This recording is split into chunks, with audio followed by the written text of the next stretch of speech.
No instante em que o trem parou na estação de Lisboa, João sentiu o coração bater como um tambor de fado, e quando as promessas quebradas da família que o deixara para trás em Faro, no sul algarvio, com nada além de uma mala velha e um bilhete de ida sem volta. Você não é mais nosso filho, dissera o pai, os olhos frios como o Atlântico em inverno, enquanto a mãe virava o rosto, lágrimas silenciosas traçando linhas no rosto envelhecido pela vergonha que não era dele. Mas ali, sob o céu de outono ameno de Portugal, João não era mais o rapaz abandonado, era um homem renascido, pronto para casar com o amor que o salvara das trevas. A multidão na plataforma se movia como um rio humano, cheiros de pastéis de nata misturando-se ao sal do mar, mas João só via o rosto de Miguel à distância, sorrindo com aquela doçura que derretera as muralhas ao seu redor. Eles se encontraram num abraço que parou o tempo, e naquele momento, João soube que o passado era apenas um eco distante, prestes a colidir com o presente num casamento que abalaria as fundações de tudo o que sua família pensava saber sobre ele. Miguel apertou a mão de João enquanto caminhavam pelas ruas empedradas do Chiado, o ar carregado de expectativa.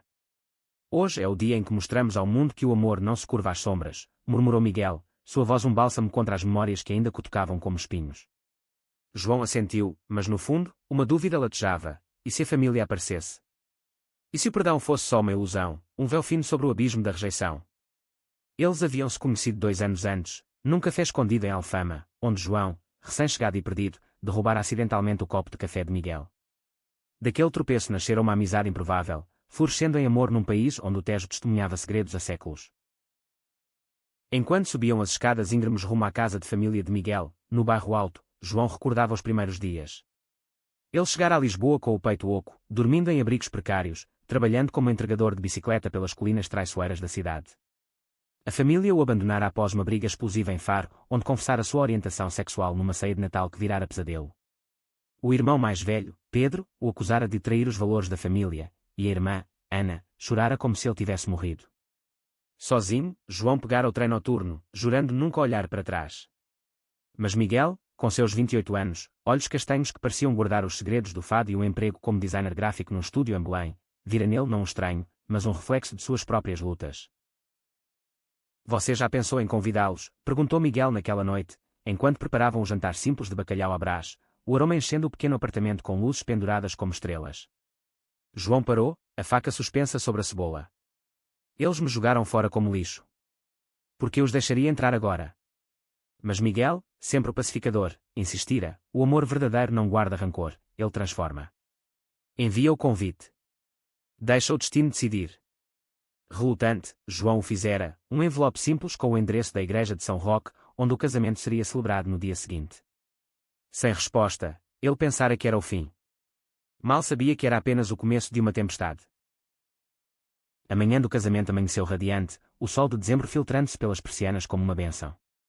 João vestiu o fato cinzento claro, ajustado por Miguel com mãos trêmulas de emoção, no espelho rachado do quarto. Você está lindo, sussurrou Miguel, beijando-lhe a testa. E forte. Mais forte do que qualquer um deles jamais soube. Eles riram nervosos, mas o riso escondeu o medo. A igreja, um marco barroco no coração de Lisboa, estaria lotada de amigos, colegas e a família de Miguel, conservadora, mas amorosa, que os abraçara como filhos. A família de João. Um fantasma. Enquanto o carro os levava pela marginal, com o Tejo brilhando ao lado como um espelho de promessas, João sentiu um aperto no peito. Ele imaginava a cerimônia, votos trocados sob o teto dourado, anéis de prata simples simbolizando eternidade, e depois a festa no terraço de um restaurante em Alfama, com fado ao vivo e vinho verde fluindo. Mas o da vida é imprevisível. Ao chegarem à igreja, um vulto familiar esperava na entrada, Pedro, o irmão, com o rosto pálido e olhos vermelhos, flanqueado por Ana, inacreditavelmente, os pais. O choque foi como um raio, João congelou, o mundo inclinando-se. O que? O que vocês fazem aqui? Gaguejou, a voz rouca. O pai, outrora imponente com sua barba grisalha, baixou os olhos. Recebemos o convite. Viemos. Para ver. Miguel, ao lado, apertou sua mão, um farol na névoa. Mas o conflito irrompera antes mesmo do sino tocar. Pedro avançou, sussurrando furioso, você acha que isso resolve tudo? Nos humilhar publicamente. A multidão começava a se aglomerar, olhares curiosos, e João sentiu o pânico subir como maré alta. A igreja de São Roque, com suas paredes adornadas de azulejos azuis e dourados contando histórias de santos e pecadores, parecia sufocá-lo. O padre, um homem idoso de voz grave como o sino, iniciou a missa com uma homilia sobre amor incondicional, citando o Evangelho de Mateus, amai os vossos inimigos. Ironicamente perfeito, pensou João, enquanto se sentava no banco da frente, a família de Miguel oferecendo sorrisos encorajadores. Atrás, separados por um mar de bancos vazios, os seus observavam em silêncio tenso. Miguel, ao seu lado, recitava os salmos baixinho, sua presença um escudo. Mas o primeiro conflito explodiu na comunhão. Ana, a irmã, levantou-se abruptamente, derrubando o missal. Isto é uma abominação, exclamou, voz e quando pelas abóbadas. Cabeças viraram, sussurros como folhas secas. O pai a puxou de volta, mas o dano estava feito, olhares de pena e julgamento pairavam. João sentiu as lágrimas queimarem, mas ergueu o queixo. Se não aguentam ver o meu amor, saiam, disse calmamente ao padre, que assentiu com sabedoria. Miguel, olhos flamejantes, virou-se para Pedro, vocês o abandonaram. Ele reconstruiu sozinho. O que vocês construíram além de ódio? A tensão escalou quando, após a troca de votos, eu, João, aceito-te, Miguel, na alegria e na dor, na aceitação e no perdão, o padre convidou os familiares para a bênção. Os pais de Miguel subiram, abraçando-os com lágrimas. Mas o pai de João hesitou, o rosto contorcido em luta interna. Filho, começou, voz falhando. Pedro interrompeu, pai, não. Ele escolheu isso. O confronto virou um furacão particular, acusações voaram baixinho, memórias de infâncias roubadas pela rigidez católica do Sul, onde o mar de Faro lambia praias de segredos não ditos. João, coração acelerado, puxou o pai para o confessionário lateral, um cubículo escuro de madeira entalhada. Porquê, pai? Por que me deixar como se eu fosse nada? O homem idoso, mãos trêmulas, confessou, medo. Medo do que os vizinhos diriam, do que Deus pensaria. Mas estes anos, sem você, foram um inferno verdadeiro. Lágrimas escorreram, e pela primeira vez, João viu o homem por trás da máscara, vulnerável, quebrado pela própria rigidez.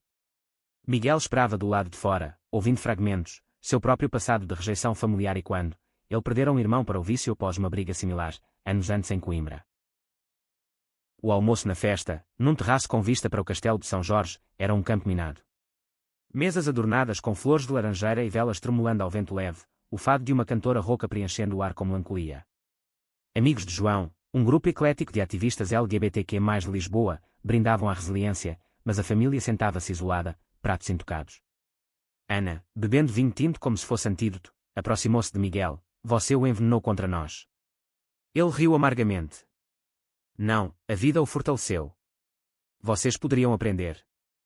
O clímax veio ao entardecer, quando o sol tingia o Tejo de ouro.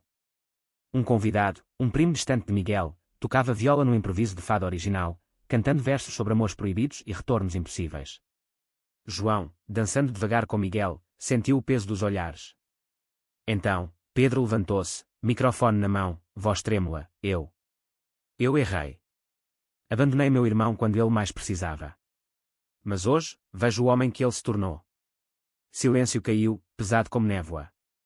O pai juntou-se, abraçando João num soluço, perdoa-nos, filho. Voltamos para ficar. Mas o twist veio sutil, como uma onda traiçoeira, Ana revelou, num sussurro confidencial a João, que o convite salvar a sua própria vida.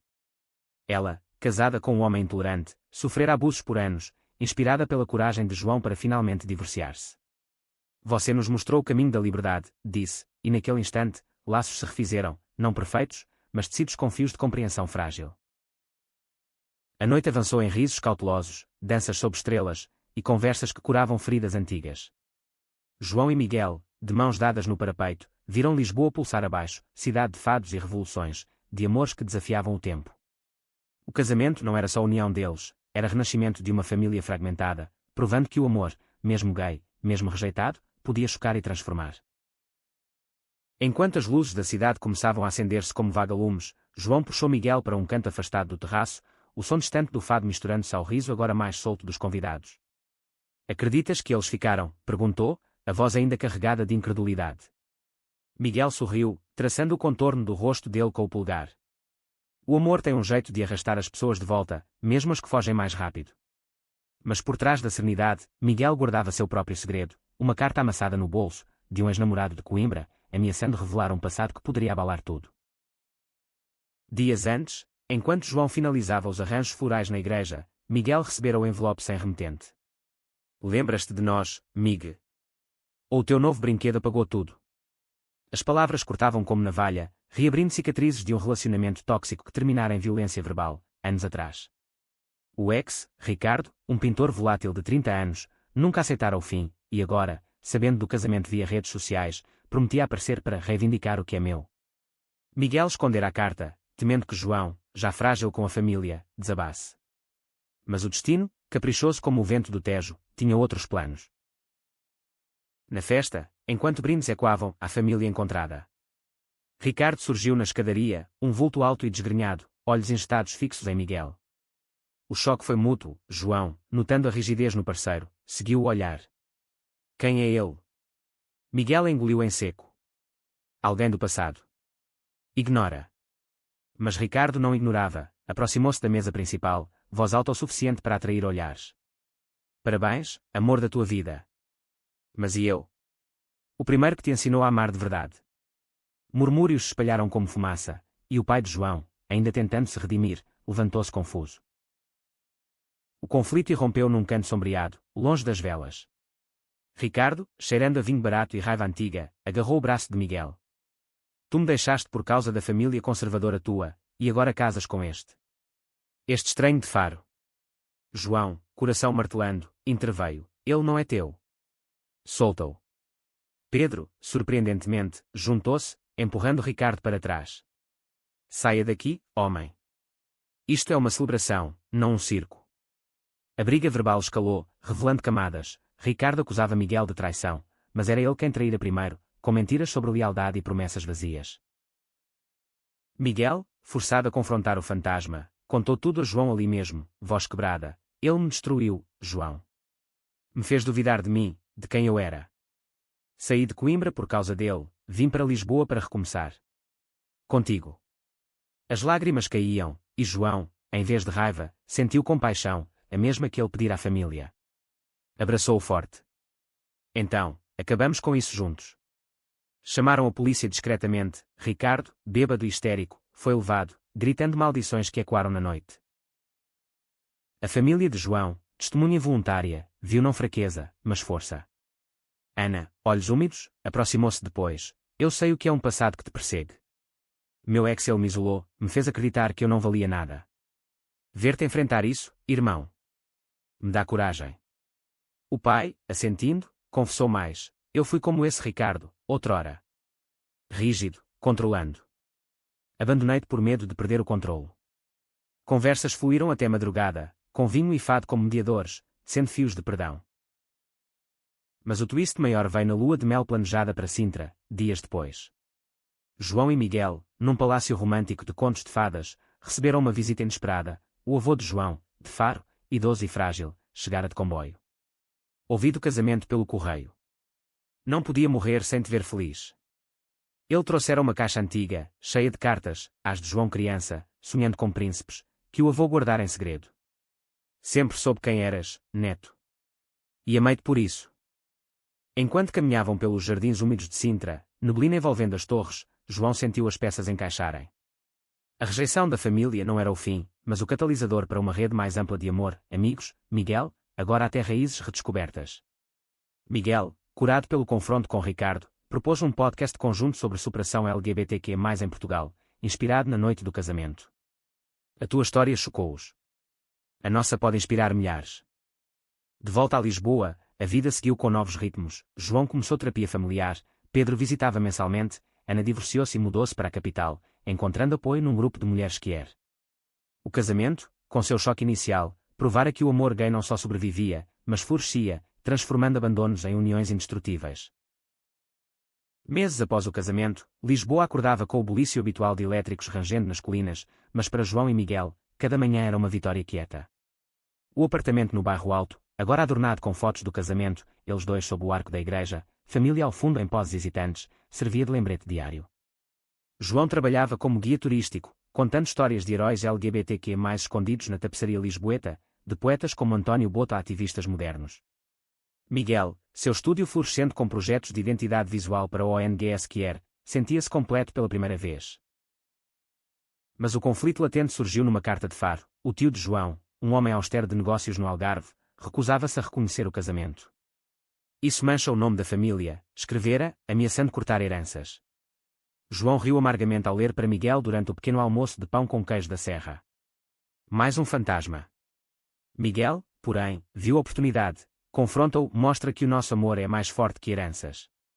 Relutante, João marcou uma viagem ao sul, levando Miguel consigo, um teste para a família estendida. O trem para Faro serpenteava pela costa, mar azul reluzindo como safira. Chegando à vila de pescadores onde João crescera, cheiros de sardinhas grelhadas e jasmim os receberam. A casa do tio, uma moradia branca com azulejos verdes, erguia-se imponente. O confronto foi imediato. Ao jantar, com mariscos e vinho de mesa, o tio disparou: casamento. Com o homem. Isso é moda passageira, João. Volta ao normal. Pedro, presente para apoiar, defendeu: tio, o normal é o que nos faz felizes. Eu aprendi isso tarde demais. A tensão escalou quando o tio revelou um segredo familiar: o próprio avô de João, o mesmo que visitara Sintra, fora amante de um marinheiro nos anos 50, um amor silenciado pela ditadura salazarista. Ele escondeu para proteger-nos. Tu expões tudo. João, chocado, sentiu raiva e empatia colidirem. Então, por que repetir os erros? O amor não mancha, liberta.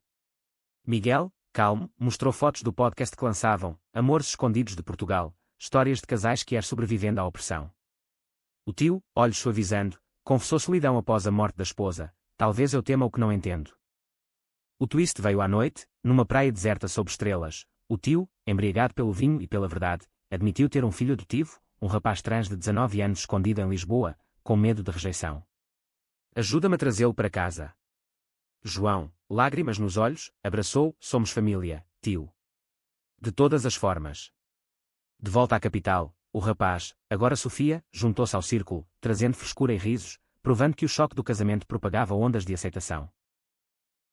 Enquanto isso, o podcast ganhava tração, episódios gravados no estúdio de Miguel com microfones simples, narrando jornadas como a de João.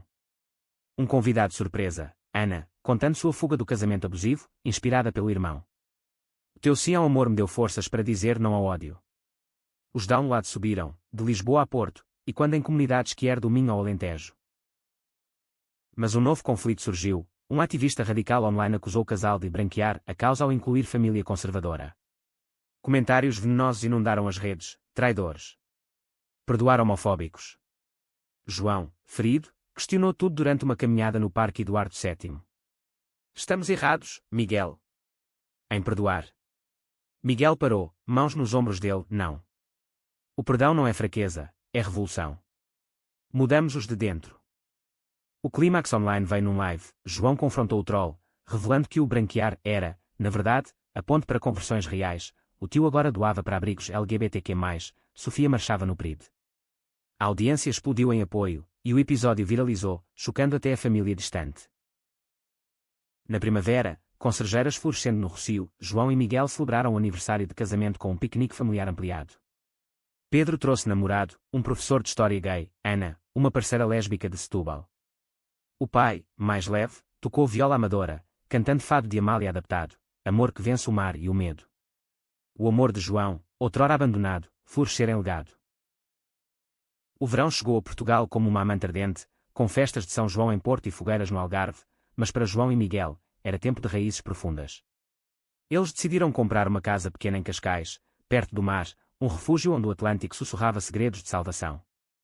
A reforma trouxe suor e risos, mas também tensões. Miguel, pressionado por prazos no estúdio, irritava-se com demoras. João, lidando com inseguranças residuais da família, via fantasmas em cada rachadura. O conflito irrompeu numa noite chuvosa, trovões e quando como o passado. Miguel encontrou uma foto antiga de João com um amigo de infância em Faro, inocente, mas o ciúme, alimentado por noites de insonia, explodiu. Ainda pensas nele? No que poderias ter sido? João, ferido, rebateu: e tu? Ainda Ricardo te assombra. Palavras cortantes voaram, portas batendo, deixando o apartamento vazio de calor. No dia seguinte, arrependidos, eles procuraram aconselhamento no centro LGBTQ+, em Lisboa, onde um terapeuta lésbica de Évora os guiou por labirintos emocionais. O amor profundo cava valos, enche-os com honestidade. Sessões revelaram: Miguel temia perder João como perder a Ricardo, não por amor, mas por medo de abandono. João, marcado pela família, duvidava de sua dignidade. O twist veio na terceira sessão. O terapeuta era sobrinha distante do avô de João, ligando-os a um fio invisível de história que era portuguesa. Enquanto curavam, a família de João enfrentava sua própria tormenta. O pai, diagnosticado com um problema cardíaco, chamou João para Faro. No hospital cheirando a desinfetante e flores murchas, confessou: sempre soube, filho. Mas o medo de Deus, ou dos homens, me calou. João, segurando a mão calejada, perdoou plenamente, e Miguel, ao lado, ofereceu: deixe-nos ajudá-lo a viver mais, sem pesos. O pai aceitou terapia, e Pedro organizou um retiro familiar em Sagres, onde falésias dramáticas simbolizavam limites quebrados. O retiro foi catártico, caminhadas ao nascer do sol, círculos de conversa ao redor de fogueiras, onde Ana revelou sua bissexualidade reprimida na juventude. Eu te invejei, João, pela coragem que não tive. O tio trouxe Sofia, agora florescendo com harmonios e aceitação, e juntos, eles plantaram uma oliveira, símbolo de paz duradoura.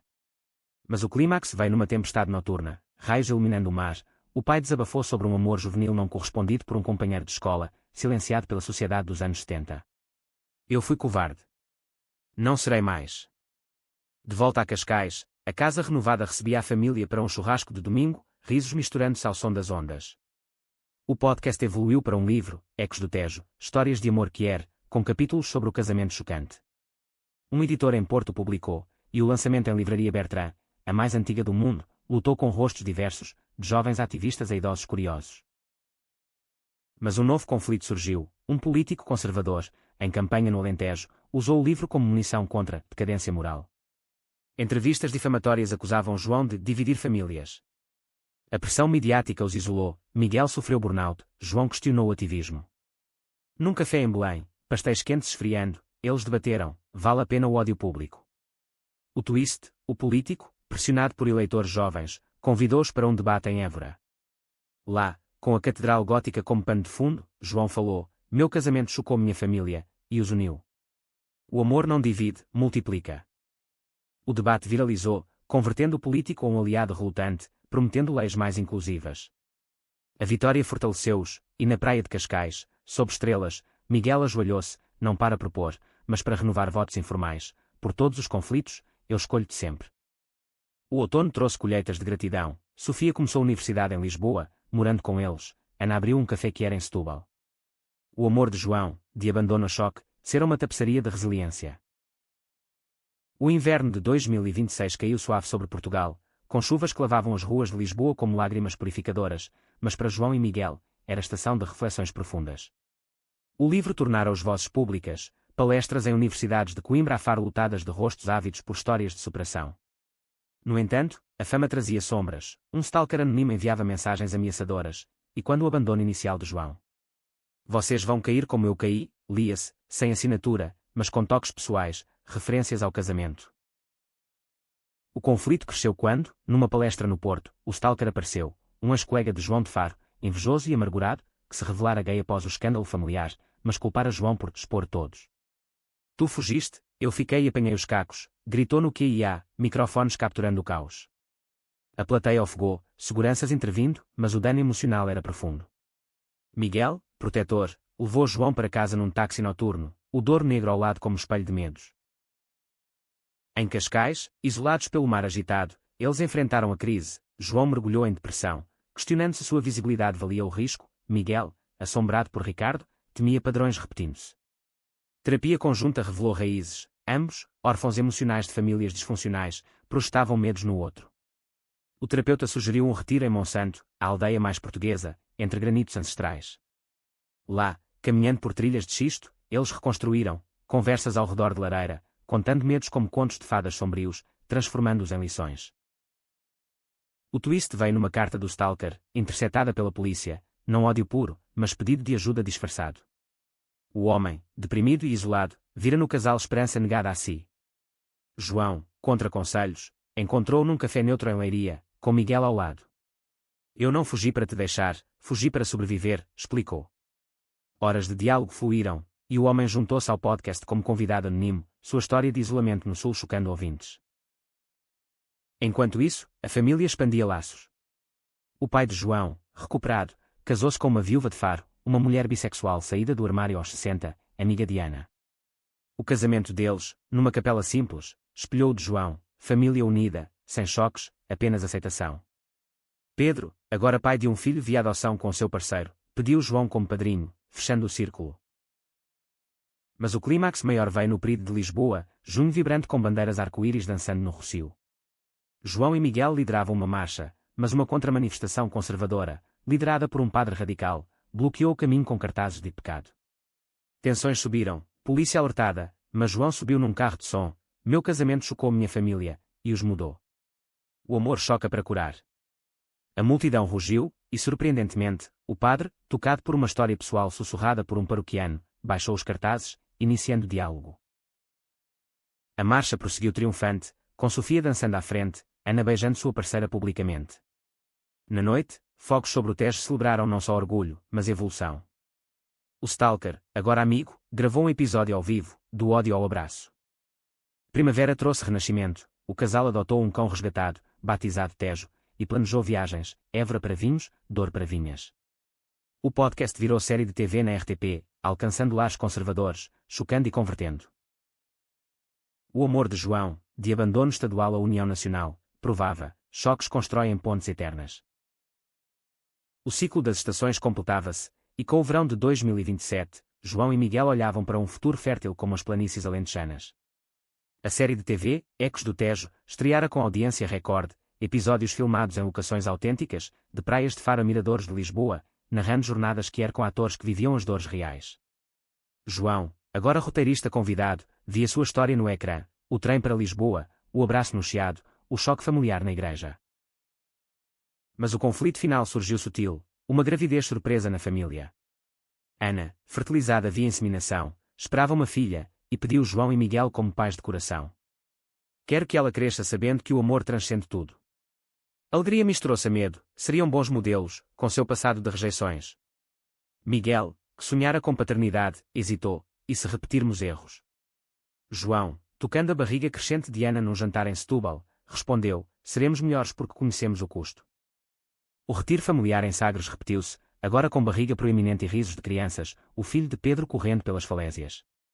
O pai de João, de muletas após cirurgia, contou lendas do mar, como as ondas, o amor volta sempre, mais forte.